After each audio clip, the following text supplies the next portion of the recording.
আচ্ছা। এরপর আরেকটা দেখছি মেকলিগঞ্জ আমার শ্বশুর বাড়ি, ওখানে ভাটিখানার পাশে একটা বটের গাছ ছিল, বিশাল বটের গাছ, চারিদিকে নতা নামছিল, এইরকম নতা।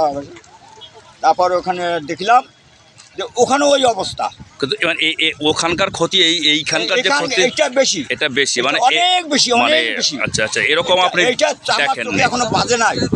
আপনি এরকম ঝড় কি এর আগে দেখেছিলেন কোনোদিন? যে টর্নেডো নামে ঝড় আছে এরকম হয়, আমরা কালবৈশাখী ঝড় এমনি হয় এটুকু জানি, কিন্তু হয় এতটা যে ক্ষতিকর হবে এটা আমাদের হয় না। ঠিক খুব ভালো এখানে এই অবস্থা আমি দেখে তো আমি অজ্ঞান হয়ে গেলাম, যে মনে হয় যে ফিরোচ্ছি নিয়েছি, যে এইরকম ঝড় আমার মাথার আমার লাগা যাচ্ছে, আমি তবু হাঁটে আসতেছি।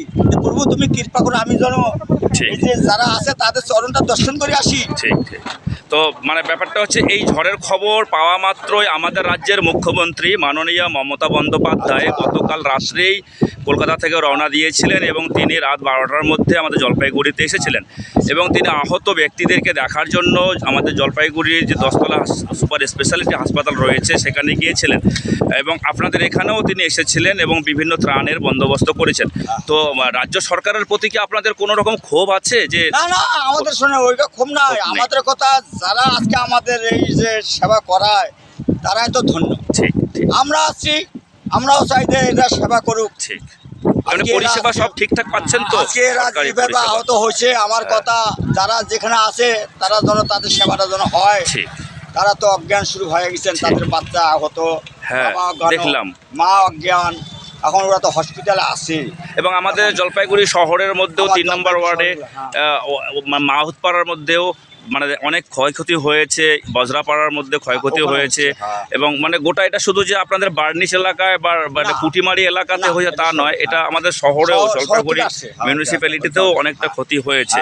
মানে সামগ্রিকভাবে এটাকে অনেক বড় একটা প্রাকৃতিক বিপর্যয় আমরা বলতে পারি।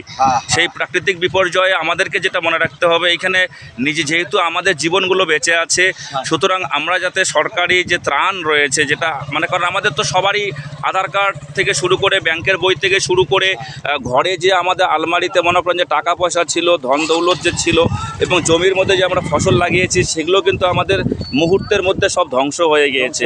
সেই জন্য আমাকে কি করতে হবে, আমাকে একটা লিস্ট করতে হবে।